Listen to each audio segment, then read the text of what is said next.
Ya, yang penting kan kita itu berusaha berkomunikasi dengan baik. Mungkin sekali dua kali ditolak, lama-lama kan juga diterima. Mungkin sekarang itu kan memang kalau makanya saya tanya ini berapa bulan, berapa tahun. Kalau 1 tahun terakhir ya memang wajar. Karena memang ada gerpol nasional menjatuhkan pemerintah. Iya. Salah satunya dibikin titik di sini kayak begitu-begitu. Di Jawa isunya lebih ngeri lagi. Pokoknya Jokowi harus jatuh. Sampai segitunya. Makanya saya bilang tadi, berjuang di bidang apapun di Papua itu istimewa. Iya, Gus. Ya, artinya istimewa ya harus dilempari batu juga. Nggak ada yang lempar batu kok dibilang istimewa gimana? Iya. Berarti ya sama Islam tenan. Nabi dulu sholat ya dilempari. Mungkin juga secara global kan memang ada peningkatan rasisme itu kan. Bahkan di Amerika sekalipun. Karena pengaruh medsos gitu. Iya. Ya kita kan harus sabar kan. Nggak, wiridanya apa ya, baca sholat macam-macam ada, tapi Nabi kan nggak pernah gitu. Mau diancam sekutu orang kafir mau nyerang Madinah, Nabi kan nggak pernah ngajari, ayo kita baca wirid, nggak pernah. Iya. Gimana cara menanginnya? Oh ini, ada Salman nih orang Persia ini. Kau pasti tahu lah strategi perang. Apa usulmu? Oh bikin parit kan gitu. Bukan bikin wirid. Ya wirid itu untuk motivasi, untuk kegembiraan hati, iya. Tapi kalau baca wirid untuk menyelesaikan kayak gitu ya nggak ada perang nggak ada perang Uhud, nggak ada perang Badar, cukup dengan wirid selesai. Nabi aja nggak pakai wirid mengatasi itu. Kalau ada wiridnya pasti Nabi nggak usah ngangkat pedang, nggak usah ayo pasukan serang, nggak, wirid bersama musuh mati semua, maunya gitu. Ya ada itu hanya dalam film. Tapi secara umum wirid yang membuat dingin itu kan membaca sholawat. Selain baca sholat itu kan menaikkan panas. Bahkan ada wirid-wirid tertentu itu Asmaul Husna dicampur ayat-ayat dalam Al-Quran itu kita membacanya di kolam renang. Kolam renang itu bisa meledak. Air itu bisa mendidih. Tapi kalau sholat itu mendinginkan. Sholawat yang lebih mendinginkan lagi tidak menyebut nama Allah secara langsung. Assalatu wassalamu alaika ya sayyidal anam, misalnya. Salat dan salam untukmu wahai pemimpinnya segenap manusia. Kan di situ kan beda dengan assalatu wassalamu alaika ya Rasulullah. Itu ada kata Allah itu energinya panasnya naik.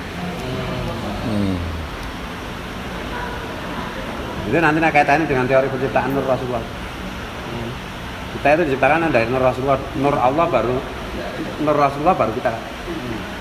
Nah itu nanti kalau breakdownnya dalam teori wirid, itu kalau kita mau mendinginkan suasana itu ya sebut baca sholawat, tapi tidak secara langsung menyebut nama Allah. Assalatu wassalamu alaika ya Zainal Anbiya, assalatu wassalamu alaika ya, seterusnya akan gitu. Ya Nurul Mubin, assalamualaikum ya Toha, ya Habibi. Kan nggak ada kata Allahnya. Itu lebih dingin.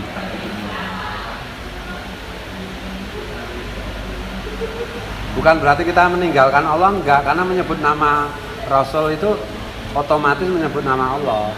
Hadisnya kan jelas, ya Muhammad, man dzakaroka faqad dzakaroni. Hai Muhammad, siapa yang menyebut namamu, sungguh-sungguh dia telah menyebut namaku.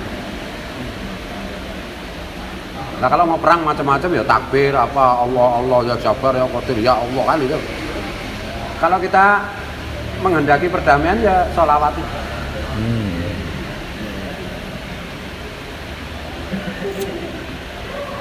Bukan berarti kalau baca sholawat terus persoalan selesai, kan tidak begitu juga. Ya menurunkan tensi kan bukan berarti masalah pasti selesai, ada kalanya masalah selesai, ada kalanya nggak selesai juga. Tapi tensinya kan tetap turun pasti.